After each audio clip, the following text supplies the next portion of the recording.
नमस्कार, मैं हूं रोहित कौशिक और आप देख रहे हैं मनी सेंट्रल। आज के शो में हम बात करेंगे ऐसी खबरों पर जो डायरेक्टली या फिर इनडायरेक्टली आपकी जेब और निवेश पर असर डाल सकती हैं। साथ ही जटिल आर्थिक मुद्दों को बिल्कुल आसान भाषा में समझने की कोशिश करेंगे। तो चलिए आज के इस एपिसोड की शुरुआत करते हैं कुछ बड़ी और असरदार खबरों के साथ जो आपके लिए जानना बेहद जरूरी है। इन खबरों पर डिटेल में बातचीत करने के लिए हमारे साथ मौजूद हैं हमेशा की तरह वरिष्ठ आर्थिक पत्रकार प्रवीण शर्मा जी। नमस्कार सर, मनी सेंट्रल में आपका बहुत बहुत स्वागत है। Thank you Rohit. तो मनी सेंट्रल की आज की जो शुरुआत होगी उसमें हम कुछ बड़े मुद्दों पर बात करने वाले हैं। सबसे पहले आज की जो सबसे बड़ी खबर है उस पर बात करते हैं। 1 जनवरी 2026 से मिलने वाली है खुशखबरी। जी हाँ, आप सही सुन रहे हैं। केंद्र सरकार के कर्मचारियों और पेंशन धारकों के लिए नए साल में तनख्वाह में बढ़ोतरी के आसार बनते दिखाई दे रहे हैं। मौजूदा महंगाई भत्ता यानी डीए 58% पर है। अब इसमें और कितनी बढ़ोतरी होने की उम्मीद की जा रही है ये जानेंगे। इसके बाद हम बात करेंगे नीलेश शाह की, जो कह रहे हैं कि चीन ने मात्र 11 महीने में $1 ट्रिलियन का ट्रेड सरप्लस हासिल कर लिया है और ये सब उसने अपने इनोवेशन के दम पर नहीं हासिल किया है। तो फिर चीन कर क्या रहा है ये समझेंगे और आखिर में बात करेंगे रघुराम राजन के उस दावे की जिसमें वो कह रहे हैं कि अमेरिकी प्रेसिडेंट ट्रंप ने जो अगस्त में 50% टैरिफ लगाया था वो रशियन तेल के खरीदने की वजह से नहीं लगा है बल्कि किसी और कारण से लगाया गया है। तो टैरिफ को लगाने के पीछे आखिर ट्रंप की मंशा क्या थी, इसको समझेंगे। तो 8 पे कमीशन पर आए दिन कुछ ना कुछ नया होता रहता है। केंद्रीय कर्मचारियों और पेंशन धारकों के लिए कुछ ना कुछ आशाएं आकांक्षाएं बढ़ाने के लिए खबरें आती रहती हैं। अब इस साल जो है ये लोग इंतज़ार भी कर रहे हैं कि जो नया साल आएगा उसमें कुछ नया होने की उम्मीद है। इस उम्मीद में कुछ नया हम आज आपको बताने वाले हैं। तो चलिए आपकी उम्मीद को थोड़ा खुशियों में बदल देते हैं। खबर है कि जनवरी 2026 से महंगाई भत्ता यानी डीए और महंगाई राहत यानी डियरेंस रिलीफ में बढ़ोतरी हो सकती है, जिसके बाद मौजूदा 58% डीए बढ़कर 60% किया जा सकता है। इससे पहले इस साल में 2 बार महंगाई भत्ते में बढ़ोतरी की जा चुकी है, जिसमें लास्ट 55% से बढ़ाकर इसको 58 किया गया था। मतलब 3% की बढ़ोतरी इसमें देखने को मिली थी। अब सवाल इस बात का है जो मैं अब सर से भी पूछने वाला हूं कि जो ये सैलरी बढ़ोतरी होने वाली है सर, इसके अंदर डीए हाइक से जो उम्मीद लोग लगा रहे हैं वो किस प्रकार की होगी, क्योंकि पीछे जो हुआ है वो 3% की है, उससे पहले भी है। अब जो दिख रही है वो कुछ कम जान पड़ रही है। तो पहले तो ये होने की उम्मीद है आने वाले जनवरी के अंदर। नहीं, बिल्कुल डीए हाइक होगा जनवरी में। इसका जनवरी से नया डीए हाइक लगना तय है। इसकी एक बड़ी वजह ये भी है कि ये 7वें वेतन आयोग का टर्म जो है वो इस दिसंबर के एंड में ख़त्म हो जाएगा। और इसी वजह से जब हम लगातार बात करते हैं तो एक बात ये बार बार सामने निकल कर आ रही थी कि 1 जनवरी 2026 से सरकार 8वें वेतन आयोग को लागू करेगी, तब से वो लागू माना जाएगा। और इसी जनवरी से फिर एक नया जो डीए है जो जनवरी और फिर जुलाई अगस्त के आसपास सरकार 2 बार साल में देती है, उसका ऐलान किया जाएगा। माना ये जा रहा है खबरों के मुताबिक कि ये जो डीए हाइक है ये लगभग 2% हो सकता है। अब जो पिछला जो डीए हाइक हुआ था वो 3% हुआ था, उसके बाद 58% पे डीए पहुंच गया था और अब ये माना जा रहा है कि 2% बढ़कर ये 60% हो जाएगा। तो बढ़ोतरी जो है पिछले बार के मुकाबले अगर आप देखेंगे तो थोड़ी सी हल्की दिखाई दे रही है। कर्मचारियों में 8वें वेतन आयोग को लेकर पहले ही थोड़ी सी एक तरह से कहें कि आशंकाएं उनके अंदर दिखाई दे रही हैं कि सरकार बहुत सारी चीज़ों को, जो टीओआर है उसमें सरकार ने उन चीज़ों को इंक्लूड नहीं किया है। 1 जनवरी का भी जिक्र नहीं है उसमें कि 1 जनवरी 2026 से लागू किया जाएगा। तो बहुत सारी आशंकाओं के बीच अगर 2% का डीए हाइक होता है तो थोड़ी सी निराशा केंद्र सरकार के कर्मचारियों को जरूर होगी कि साहब जो उम्मीद थी उससे कम मिला। क्योंकि महंगाई तो जस की तस बनी हुई है और महंगाई में देखिए अगर आप रिटेल इन्फ्लेशन की बात करेंगे तो रिटेल इन्फ्लेशन थोड़ा सा कम होता हुआ जरूर दिखाई दिया है पिछले, अगर आप कुछ महीनों में देखेंगे। और ख़ासतौर पर अगर हम अक्टूबर की बात करें तो अक्टूबर में 0.25% का रिटेल इन्फ्लेशन का डेटा रहा था। महंगाई के मोर्चे पे सरकार को और रिजर्व बैंक को दोनों को राहत मिली है, आम लोगों को भी राहत मिली है यहाँ पे। जी। अच्छा सर, एक अगला सवाल ये भी बनता है कि अगला पूरा का पूरा साल 8th पे कमीशन आने में लगने वाला है, लग सकता है पूरा पूरा, और 2027 शायद इसमें आ जाए जब ये चीज़ें पूरी हमारे सामने आए। बिल्कुल। तो इस दौरान जो ये डियरेंस अलाउंस का बढ़ोतरी का जो बीच बीच में जो होता है, उसको आप कैसे देख रहे हैं? क्या ये जो जनवरी में लग रहा है 2% का, बीते कुछ टाइम में तो अच्छा रहा है कि 3% या उससे पहले 4%, कोविड टाइम में 7% भी देखने को मिला। क्या आने वाला जो अगला साल है 8वां वेतन आयोग होने से पहले, और ये तो अब खत्म हो जाएगा इस दिसंबर एंड में 7वां, तो बीच का जो पीरियड है उसमें डीए का क्या हिसाब देख रहे हैं आप? क्या देखिए, कर्मचारी तो उम्मीद करते हैं इस बात की कि ज़्यादा से ज़्यादा डीए हाइक हो, क्योंकि महंगाई जिस हिसाब से बढ़ रही है और वो इंडस्ट्रियल वर्कर्स के का जो इंडेक्स है उसके अकॉर्डिंगली यहाँ पे तय किया जाती हैं बहुत सारी चीज़ें। तो कर्मचारियों की तो मांग रहेगी, उम्मीद रहेगी कि ज़्यादा से ज़्यादा एक डीए हाइक मिले। कम से कम पिछला अगर 3% था तो इस बार भी 3% का हाइक उनको मिले, यानी 61% के आसपास डीए हाइक को किया जाए। लेकिन जो खबरें आ रही हैं 2% की, वो थोड़ी सी उम्मीदों को वो करती हैं। अब जहाँ तक 8th पे कमीशन की बात है, तो सरकार ने 18 महीने का मैंडेट 8वें वेतन आयोग को दिया है, जिस अवधि में आयोग को अपनी सिफारिशें सरकार के पास सबमिट करनी है, सौंपनी है सरकार को। उसके बाद उन पर विचार विमर्श होगा और फिर उसमें से उसको फाइनलाइज किया जाएगा। कुछ संशोधन होंगे, अदरवाइज एज इट इज़ इसको लागू किया जाएगा। तो 1.5 साल का वक्त है। मांग ये है कि 1 जनवरी 2026 से इसको इम्प्लीमेंट किया जाए, यानी इतने महीने, अगर मान लीजिए 2028 में अगर सिफारिशें मंजूर हो जाती हैं और सरकार इसको इम्प्लीमेंट करने का फैसला करती है, तो 1 जनवरी 2026 से लेके और 2028 तक का इतनी अवधि का आपका एरियर बनेगा, वो सरकार को देना होगा कर्मचारियों को। अब इस पूरे पीरियड में अगर 2 साल में 4 बार अगर डीए हाइक होता है, अगर ठीक ठाक डीए हाइक होता है, तो कर्मचारियों को जो एक तो 8वें वेतन आयोग की सैलरी के फ़ायदे हैं, उसके साथ ही डीए का हाइक का फ़ायदा भी मिलने की उम्मीद है। सरकार ने एक अभी जो संसद में बताया है, वित्त राज्य मंत्री ने, उन्होंने ये कहा है कि हमारा इरादा डीए को फिलहाल बेसिक सैलरी के साथ मर्ज करने का नहीं है। तो ये भी एक थोड़ा सा झटका अभी कर्मचारियों को लगा है। सरकार ने एक और बात जो संसद में कही है, जिसका हम लोगों ने जिस पे चर्चा भी की, वो ये कि साहब हम जो है 1 जनवरी से लागू होगा या नहीं होगा, इसका फैसला सरकार आने वाले वक्त में करेगी। तो एक बड़ी एम्बिग्विटी यहाँ पे अभी इस बात को लेके बनी हुई है कि क्या ये 1 जनवरी 2026 से 8वां वेतन आयोग लागू होगा या नहीं होगा। जी, तो यहाँ कुछ चीज़ें, चाहे वो डीए को लेकर हो, डियरेंस अलाउंस को, चाहे फिर 8वें वेतन आयोग को लेकर हो, चीज़ें अभी भी थोड़ी असमंजस में है। दूसरा, हो सकता है उम्मीदें उतनी ना खुशगवार वाली दिखाई दें 1 जनवरी के बाद, लेकिन मैं थोड़ी सी खुशखबरी ज़रूर सर देना चाहूँगा। अभी हाल में एक खबर आई है, बिहार सरकार ने मंगलवार यानी कल का दिन जो ये बीता है, इसमें एक कैबिनेट बैठक के दौरान सरकारी कर्मचारियों और पेंशनर्स को बड़ी राहत दे दी है। जी हाँ, आप सही सुन रहे हैं, डीए के मामले में ही बड़ी राहत दे दी है। तो क्या कुछ हुआ है वो मैं आपको बता देता हूँ। सरकार ने 5वें और 6वें सैलरी स्केल के तहत वेतन या पेंशन जो पा रहे हैं कर्मचारी और पेंशनर्स, उनके लिए महंगाई भत्ता यानी डियरेंस अलाउंस बढ़ाने का ऐलान कर दिया है। 6वें सैलरी स्केल वाले जो कर्मचारी हैं उनके लिए महंगाई भत्ता 252% से बढ़ाकर 257% कर दिया गया है। 1 जुलाई 2025 से ये चीज़ लागू मानी जाएगी। इसी तरह 5वें सैलरी स्केल वाले जो कर्मचारी हैं उनका जो डीए है 466% से बढ़ाकर 474% कर दिया गया है। तो ये कुल मिलाकर एक कह सकते हैं आप कुछ खुशी की खबर लोगों के लिए हो सकती है जो बिहार के राज्यों से बिलोंग करते हैं। पर सर, इसमें एक चीज़ मैं जो समझ रहा हूँ, इसका इम्पैक्ट खासकर उस राज्य के लिहाज से अगर देखें तो क्या पड़ेगा, क्योंकि बिहार में इस तरीके के जो है, क्योंकि तबका काफ़ी डाउन स्केल में भी वहाँ पर लोगों का रहना है, इससे कंजम्पशन बढ़ेगा, क्योंकि जब लोगों की सैलरी में बढ़ोतरी होती है, पैसा हाथ में आता है, तो उससे क्या इम्पैक्ट आप देख रहे हैं?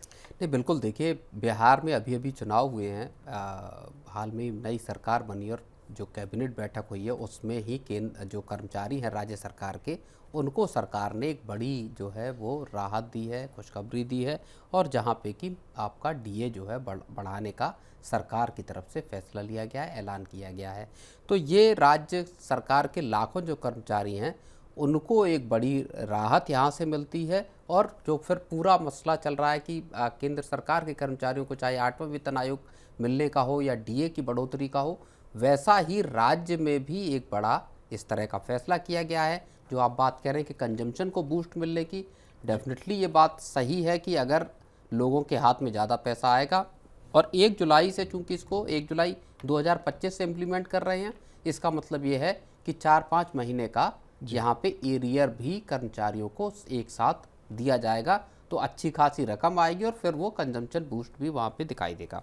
जी बिल्कुल। तो कहीं कुछ निराशा और कहीं कुछ आशा, ये इस पूरे मामले में बनी हुई है। तो 8th पे जब तक लागू होगा तब तक कुछ ना कुछ सरकार के खजाने से, कोटे से निकल कर आता रहेगा।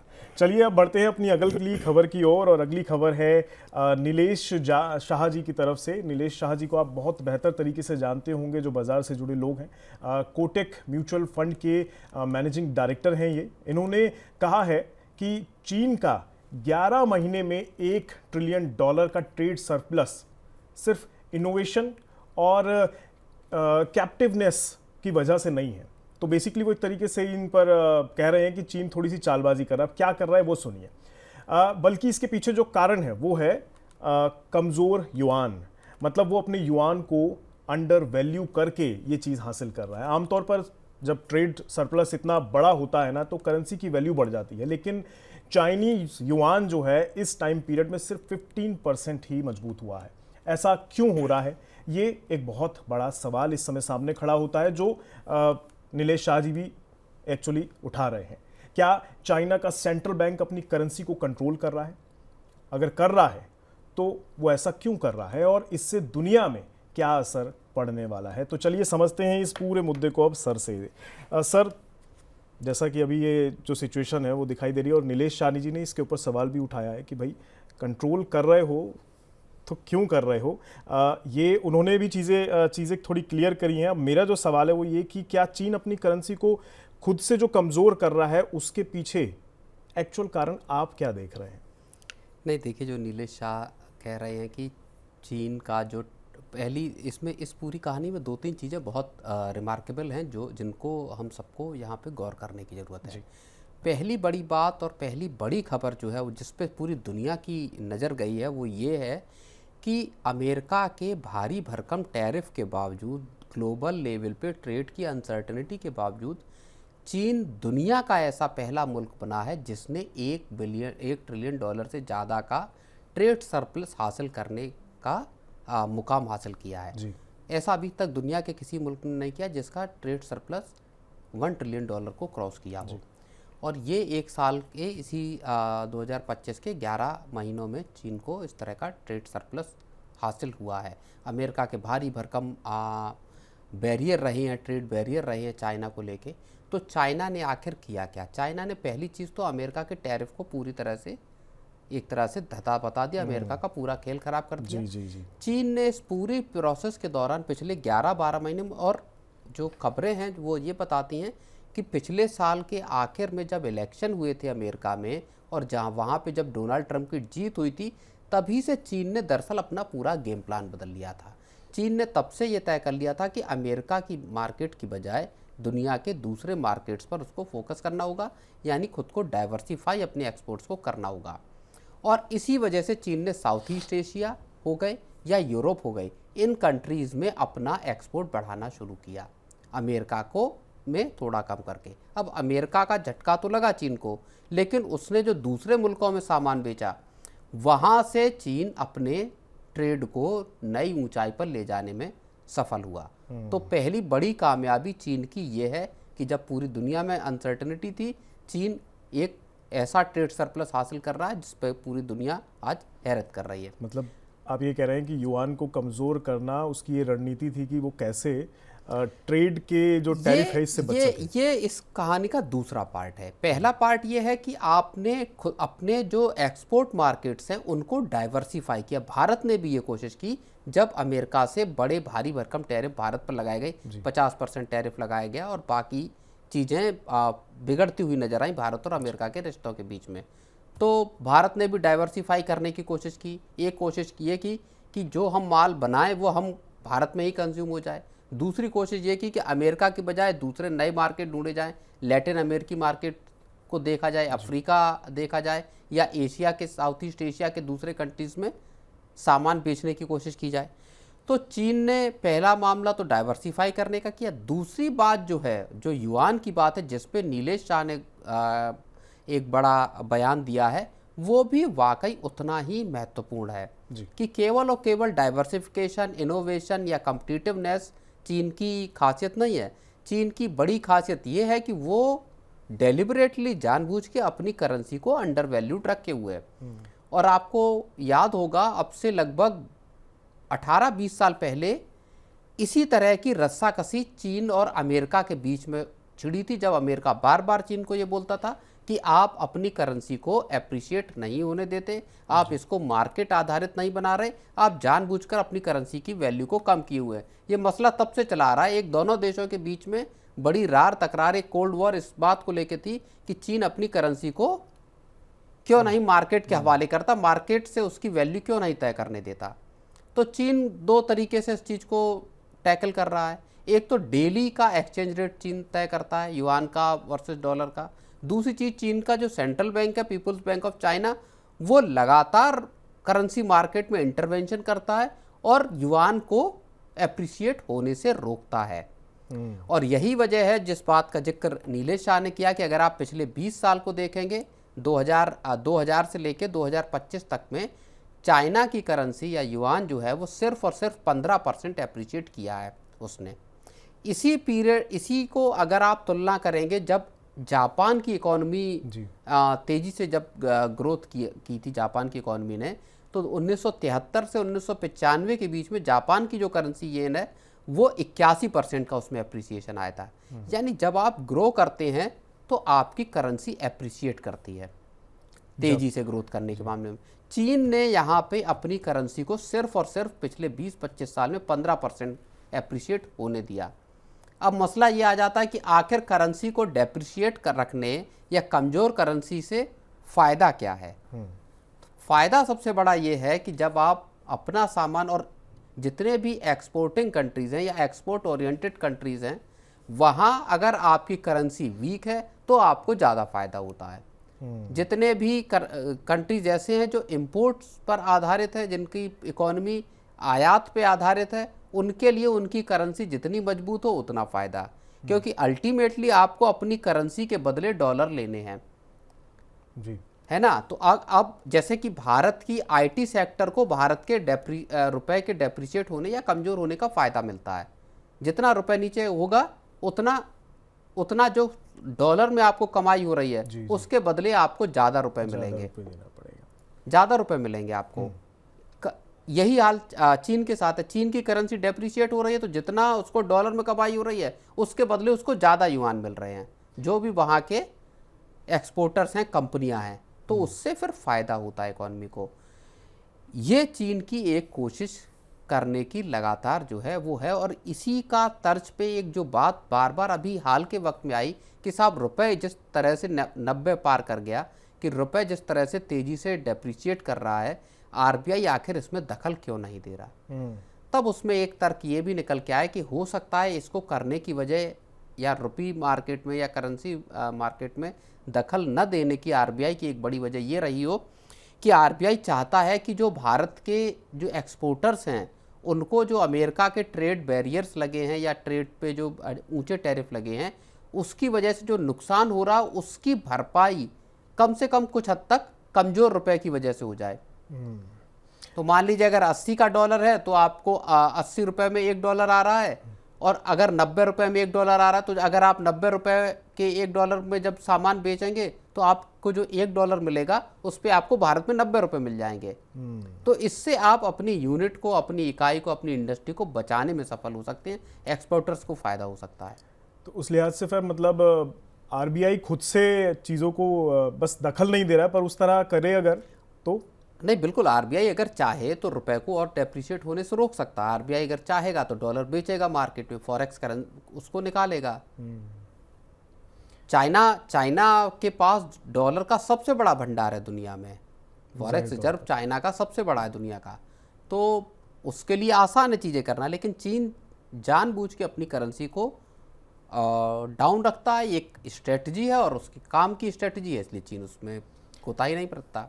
अच्छा सर, इससे चाइना तो पॉजिटिव साइड में चलिए उसको फ़ायदा हो रहा है, बट इस पूरे एस्पेक्ट को अगर देखें तो क्या इसका पॉजिटिव या नेगेटिव इम्पैक्ट ग्लोबल लेवल पर क्या देखने को मिल सकता है? अगर ये चीज़ लंबी समय से चल रही है तो क्या इसका कोई असर इंडिया पर या इंडिया के अलावा और जो बाहर की कंट्रीज़ हैं उन पर भी पड़ता है? बिल्कुल, देखिए चीन को इसका फ़ायदा क्या होता है, सीधे तौर पे ये समझिए कि चीन को इससे इस बात में मदद मिलती है कि वो पूरी दुनिया में अपना सामान डंप कर पाए।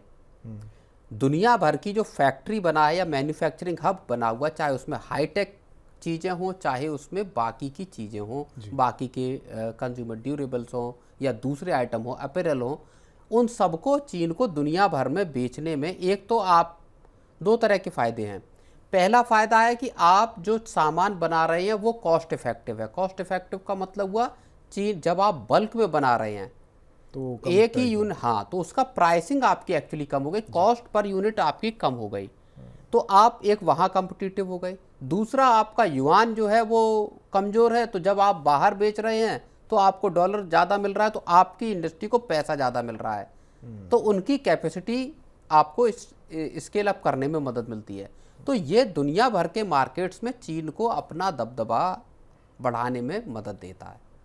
तो कुल मिलाकर चीन की इस पूरे मुद्दे को चालबाजी कहना ठीक है, या वैसे तो ये चीन के ये लिहाज से चालबाजी अमेरिका इसको बरसों से कह रहा है। अच्छा, अमेरिका पिछले 20-22 साल से इसी बात को कह रहा है कि साहब आप जो कर रहे हैं वो ठीक नहीं है, आप अपनी करेंसी को अप्रिशिएट कीजिए डॉलर के उसमें मुकाबले। अमेरिका को नुकसान होता है, अमेरिका इस चीज अमेरिका को नुकसान होता है, अमेरिका की करेंसी अप्रिशिएटेड। अगर अमेरिका जो सामान चीन, अमेरिका से बहुत सारा सामान चीन जाता है, ऐसी बात नहीं है कि अमेरिका चीन को कुछ नहीं बेचता, अमेरिका का भी अच्छा खासा चीन को सामान जाता है, लेकिन जो ट्रेड बैलेंस है वो चाइना की तरफ टिल्ट करता है। मतलब अमेरिका चाइना के ट्रेड में चीन का ट्रेड सरप्लस है, उसी बात से अमेरिका नाराज रहता है कि साहब हम कम सामान बेच पा रहे हैं, आप ज़्यादा बेच देते हो हमारे देश में आके।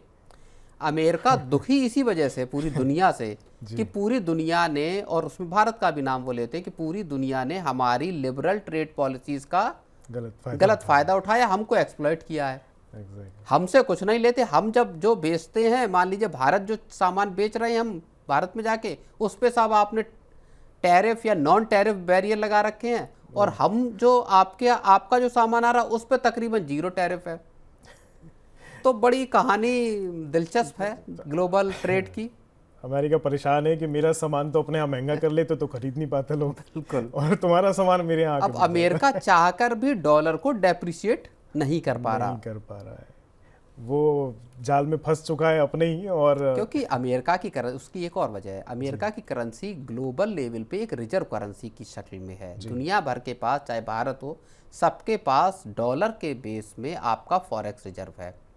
ग्लोबल ट्रेड की करेंसी, यानी ग्लोबल ट्रेड होगा किस करेंसी में, वो डॉलर में होता है। तय भी तो उन्होंने खुद ही किया था अपनी। तो नहीं, तय क्या, पूरी दुनिया ने डॉलर को माना कि ठीक है साहब, क्योंकि अमेरिकन इकोनॉमी इतनी स्ट्रांग, इतनी मजबूत थी कि डॉलर के कोलैप्स करने का, या डॉलर के आप एक कहते हैं ना रद्दी बन जाना, जैसा वेनेजुएला या बहुत सारे दुनिया के मुल्कों में एक वक्त ये आया कि करेंसी या जो नोट है वो रद्दी की उसमें शक्ल में तब्दील हो गए कि साहब आप इतने सारे झोला भर के लेके जाओ और एक ब्रेड आप लेकर आएंगे। तो वो जो डिवैल्यूएशन है वो इस कदर हो जाता है, इन्फ्लेशन इतनी बढ़ जाती है कि आपकी जो करेंसी है, बहुत आप नोट छाप लेंगे तो भी यही कगार या ये स्थिति पैदा होती है। तो ये खैर इकोनॉमी के कुछ कहानियाँ हैं जिनको कभी भी डिस्कस किया जा सकता है। तो खैर चलिए, अमेरिका तो परेशान है कि नहीं है, ये तो खैर आप लोग देख ही रहे होंगे, क्योंकि चीन ने समस्याएं बढ़ा रखी हैं। पर खैर हम अब अपनी अगली खबर की ओर बढ़ते हैं, और अगली खबर भी अमेरिका से ही जुड़ी है। अमेरिका ने भारत पर अगस्त में 50% का टैरिफ लगाया था, आपको ध्यान होगा, खासकर रूसी तेल खरीदने की वजह से। ऐसा ही सोच रहे होंगे ना आप, क्योंकि खबरों में ऐसा ही आता है। लेकिन आरबीआई के जो पूर्व गवर्नर हैं रघुराम राजन जी, उनका कहना है कि ऐसा बिल्कुल नहीं है, बल्कि भारत के ट्रंप के जो दावे का विरोध करने की वजह से ये टैरिफ लगा था। कौन सा दावा है वो? दरअसल मई में जो भारत पाक के बीच 4 दिन का छोटा सा युद्ध हुआ था ना, ध्यान होगा आपको, उसमें ट्रंप जी ने कहा था कि ये जो सीज फायर दोनों देशों के बीच हुआ है ये मैंने करवाया है। लेकिन भारत ने कहा कि नहीं भाई, पाकिस्तान ने खुद फोन करा था, इसलिए युद्ध रोकने के लिए कहा था, तब करा था हमने। तो वो सीज फायर पाकिस्तान के साथ जो हुआ वो भारत ने उसके फोन कॉल पे किया था, ना कि ट्रंप साहब के कहने पर। और यही चीज ट्रंप साहब को शायद चुभ गई। क्यों? क्योंकि पाकिस्तान ने इसके लिए ट्रंप साहब को ही थैंक्स कर दिया कि आपकी वजह से सीज फायर रुका है। मतलब पाकिस्तान ने ट्रंप के दावे पर मोहर लगा दी, और इसीलिए ट्रंप भारत से नाराज हो गए। अब सवाल यह है कि क्या वाकई भारत पर टैरिफ प्रेसिडेंट ट्रंप की नाराजगी का नतीजा है? चलिए समझते हैं अब इस मुद्दे को। बात देखिए, जो रघुराम राजन बात कह रहे हैं वो कुछ हद तक सही जान पड़ती है, और इसकी वजह यह है कि देखिए पिछले साल या ट्रंप के अगर पिछले कार्यकाल को देखें, भारत के और ट्रंप के जो रिश्ते रहे हैं अमेरिका के, वो बहुत मजबूत रहे हैं। ट्रंप और मोदी की पर्सनल जो एक कहें केमिस्ट्री या बॉन्डिंग, वो भी बहुत मजबूत दिखाई दी। भारत संभवतः इस कॉन्फिडेंस में या ओवर कॉन्फिडेंस में भी रहा। जब इस साल ट्रंप की ताजपोशी हुई 20 जनवरी को, उससे पहले पिछले साल नवंबर में जब वहाँ इलेक्शन हुए और ट्रंप की जीत हुई, तो भारत को लगा कि अब बहुत सारी चीज़ें, क्योंकि बाइडेन एडमिनिस्ट्रेशन में कुछ मसलों पर भारत की और अमेरिका की बन नहीं पा रही थी। बहुत सारे मसले ऐसे थे, ख़ास तौर पे उसमें कुछ जो खालिस्तान समर्थित एलिमेंट्स का होना था, और बहुत सारे उसमें उस तरह के मसले थे नेशनल सिक्योरिटी से रिलेटेड। ट्रंप आए तो लगा कि साहब सब चीज़ें ठीक हो जाएंगी दोनों देशों के बीच में, बहुत बढ़िया, एकदम अच्छा सारी चीज़ें होंगी। और इनिशियली लगा भी। जब ट्रंप ने टैरिफ लगाए तो भारत को सबसे कम 15% वाले टैरिफ वाले उसमें कैटेगरी में, माफ़ कीजिए 25% वाली कैटेगरी में भारत को रखा। सब चीज़ें ठीक ठाक दिखाई दे रही थी। फिर हो गई लड़ाई दोनों देशों के बीच में, भारत और पाकिस्तान के बीच में। और उस लड़ाई के बाद ट्रंप चूंकि उस वक्त कोशिश ये कर रहे थे कि किसी तरह से उनको नोबल पीस प्राइज मिल जाए। पाकिस्तान ने, दोनों लोग गए भी, आसिम मुनीर भी गए और ये भी गए, अपने शहबाज शरीफ भी गए जो पीएम है पाकिस्तान के। उन्होंने कहा कि साहब हम तो आपको पूरा सपोर्ट कर रहे हैं, हम एंडोर्स करते हैं आपको कि नोबल पीस प्राइज मिले, और आपने तो भारत और पाकिस्तान की जंग भी रुकवा दी, हम लोगों के बीच में लड़ाई हो जाती। ट्रंप ने कहा मैंने लड़ाई रुकवाई है, मैंने जो है बोला कि ये लड़ाई बहुत खतरनाक हो सकती है, और मैंने जब बात की तो दोनों, अच्छा भारत और पाकिस्तान की जो लड़ाई का जो सीज फायर हुआ उसका ऐलान पहले ट्रंप की तरफ से भी हुआ था। बेसिकली जो उनका ट्रुथ सोशल है वहाँ पे उन्होंने पहले कह दिया था कि मैंने सीज फायर करा दिया। भारत ने कैटेगोरिकली अलग अलग मंचों पे, चाहे संसद हो या बाहर हो, चाहे प्रधानमंत्री हो या विदेश मंत्री हो, सबने साफ तौर पे ये कहा कि पाकिस्तान के डीजीएमओ की तरफ से भारत में कॉल आया था, भारत के डीजीएमओ को संपर्क किया गया और कहा गया कि साहब हम सीज फायर चाहते हैं, ये लड़ाई हम चाहते हैं कि रुक जाए, क्योंकि भारत ने इतनी बुरी तरह से पाकिस्तान को मारा था उस पूरे लड़ाई में, उनके एयर बेसिस को तबाह करने की बात हो या टेरर कैंप्स को। तो इस वजह से वो लड़ाई का रुकना दोनों देशों के बीच में एक बायलैटरल वो था, आपस में हुआ, उसमें तीसरी पार्टी की कोई भूमिका नहीं रही। ट्रंप इस बात से संभवतः नाराज हुए कि भारत जो बात वो कह रहे हैं, ट्रंप कह रहे हैं, उस बात को भारत एंडोर्स नहीं कर रहा, भारत उस बात का समर्थन नहीं कर रहा, भले सही हो या गलत हो। ट्रंप ये सोचते थे कि मोदी जो है वो जो कहेंगे उस बात को मोदी जी रजामंद हो जाएंगे, क्योंकि दोनों के बीच में अच्छी दोस्ती है जी। तो रघुराम राजन ने वही बात कही कि साहब जो रूस का तेल जो अगस्त में 50% का टैरिफ लगाया, एक प्यूनिटिव जिसको टैरिफ बोलते हैं, वो जो भारत पे लगाया गया, उसकी वजह असल में भारत का रूस से तेल खरीदना नहीं था जी। उसकी वजह भारत का इस बात से इनकार करना था कि साहब ट्रंप ने भारत और पाकिस्तान का युद्ध रुकवाया। उन्होंने एक और तर्क दिया कि यही वजह है कि जो हंगरी के जो पीएम हैं उन्होंने मांग की कि साहब हम भी रूस से तेल खरीदते, हमें वेबर दिया जाए। अमेरिका ने उनको वेबर दे दिया, तो भारत को क्यों नहीं दिया जा सकता था? इसका मतलब है कि रूस के तेल की कोई मसला था नहीं। अच्छा, और एक और चीज़ भी है, 2022 से लेकर 2025 तक भारत ने लगातार रूस से तेल खरीदा, अच्छे खासे मात्रा में खरीदा है। जब 2022 की फरवरी में लड़ाई चालू हुई थी दोनों देशों के बीच में, रूस और यूक्रेन के बीच में, उसके बाद से अमेरिका ने सैंक्शन लगाए, अमेरिका ने लगाए, यूरोपियन यूनियन ने लगाई, लेकिन उसी अपनी इकोनॉमी को बचाने के लिए रूस ने कहा कि साहब हम डिस्काउंट पे ऑयल देंगे, और भारत चीन के साथ एक बहुत बड़ा खरीदार था रूस के तेल को खरीदने का। करीब 25-30 डॉलर पर बैरल का डिस्काउंट भारत को दिया गया इंटरनेशनल मार्केट पे जो रेट है उसके मुकाबले। तो भारत ने उस अपॉर्चुनिटी का फ़ायदा उठाया, और भारत हाल तक कहता रहा कि भारत के इंटरेस्ट को देखते हुए हम कोई भी एनर्जी परचेज का फैसला करेंगे तेल खरीदने का। तो ये बात कुछ हद तक सही हो सकती है कि ट्रंप की वजह से ट्रंप पर्सनल ईगो उनका हर्ट हुआ, या जो भी चीज़ें हैं उस वजह से भारत पर ये प्यूनिटिव टैरिफ लगाए गए हैं। तो बिल्कुल ये एक पर्सनल मुद्दा हो सकता है। बिल्कुल रघुराम राजन जी जो कह रहे हैं ये हो सकता है, लेकिन सर जो ये 50% का जो टैरिफ है, ये हमारे देश के किन सेक्टर्स पर ज़्यादा असर डालने वाला है और कितना लंबे समय तक डालेगा, क्या देख रहे हैं आप इसमें? नहीं, देखिए, अब असर को एक तरह से ऐसे समझिए कि हिट तो हुआ भारत के एक्सपोर्ट सेक्टर, लेकिन अगर आप बाकी के जो इकोनॉमी के इंडिकेटर्स हैं अगर आप उनको नज़र डालेंगे, और जो बिल्कुल सबसे लेटेस्ट जो आंकड़ा है जो बेहद सिग्निफिकेंट है वो है ग्रोथ का नंबर। जो दूसरी तिमाही के ग्रोथ के आंकड़े आए हैं जो 8.2% पे भारत की ग्रोथ गई है, वो ये बताती है कि बहुत ज़्यादा फर्क पड़ा नहीं। जो अलग अलग दुनिया भर की एजेंसियां हैं वो अब ये बात कह रही हैं कि भारत इस साल 7.2% से 7.5% तक की ग्रोथ रेट हासिल कर सकता है। रिजर्व बैंक ने भी अपने जो अनुमान थे पहले के जो फोरकास्ट थे उसको बढ़ाया है, अपवर्ड किया है। 2 तिमाहियों के अगर आप ग्रोथ को देख लेंगे तो वो 8% के आसपास ग्रोथ जाती है। पिछली तिमाही में यानी Q1 में 7.8% ग्रोथ थी, इस बार 8.2% ग्रोथ रही। 2 तिमाहियों का अगर आप एवरेज निकाल लेंगे तो वो 8% की ग्रोथ बैठती है। इसका मतलब ये है कि अगली 2 तिमाहियों में अगर आप देखेंगे तो हो सकता है कि हम चारों तिमाही जब ऐड करेंगे तो 7% या 7% से ऊपर की ग्रोथ हासिल कर रहे हैं जी। लेकिन अब एक बड़ी चीज़ ये है कि आखिर भारत और अमेरिका के ट्रेड के बीच में जो टैरिफ के जो डील है उसमें चल क्या रहा है, एग्जैक्टली इस वक्त का क्या अपडेट है। तो एक अमेरिकन टीम जो है वो ट्रेड डेलीगेशन जो है, जो आपका रिक जो स्विट्जर हैं उनकी अगुवाई वाला, वो भारत आया हुआ है, और उसकी जो बैठक है वो भारत के जो ट्रेड नेगोशिएटर हैं राजेश अग्रवाल हैं उनके साथ की जा रही है। अभी भारत ने अपने जो चीफ नेगोशिएटर हैं उनको बदला है और उनको दर्पण जैन को अब चीफ नेगोशिएटर कर दिया है। और एक और बड़ा अपडेट यहाँ पे आया है, जो ट्रेड रिप्रेजेंटेटिव हैं जेमिसन ग्रियर, उन्होंने एक बहुत बड़ी बात कही। उन्होंने कहा है कि भारत ने जो ऑफ़र किया है ट्रेड डील में वो इतना बड़ा ऑफ़र है, इतने महत्वपूर्ण ऑफ़र है कि वैसा दुनिया के किसी देश ने ऑफ़र नहीं किया। बेस्ट ऑफ़र भारत ने किया है जो कोई एक देश कर सकता है। तो इसका मतलब पीयूष गोयल का बयान है कि हमारी चीज़ें धीरे धीरे आगे बढ़ रही हैं ट्रेड पर।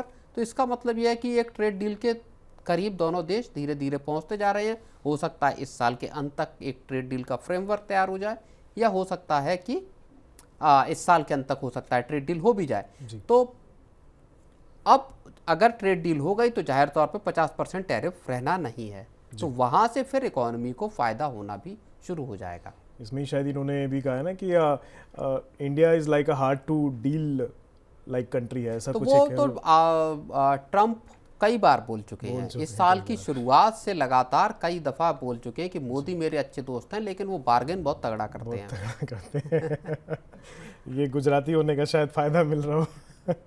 चलिए खैर, एक आखिरी सवाल और सर मैं समझना चाहूँगा इस पूरे मुद्दे पर आपसे कि टैरिफ वाला जो ये मुद्दा है, इसमें बचने के लिए अब भारत के पास क्या रणनीति है, क्योंकि आगे की सिचुएशन ठीक है, अब टैरिफ तो उन्होंने लगा दिया है, वो आगे क्या करते हैं उसका आगे पता चलेगा, लेकिन भारत को क्या कदम उठाने चाहिए? नहीं, भारत ने देखिए 2 तरीके के कदम उठाए, जो मैंने जब हम शुरुआत में बातचीत कर रहे थे तब भी मैंने इस बात को बताया। भारत ने 2 तरह के स्टेप उठाए। एक तो जो सामान आप बना रहे हैं एक्सपोर्ट यूनिट्स के लिए खास तौर पे, वो हम कोशिश करें कि देश में कंज्यूम हो जाए।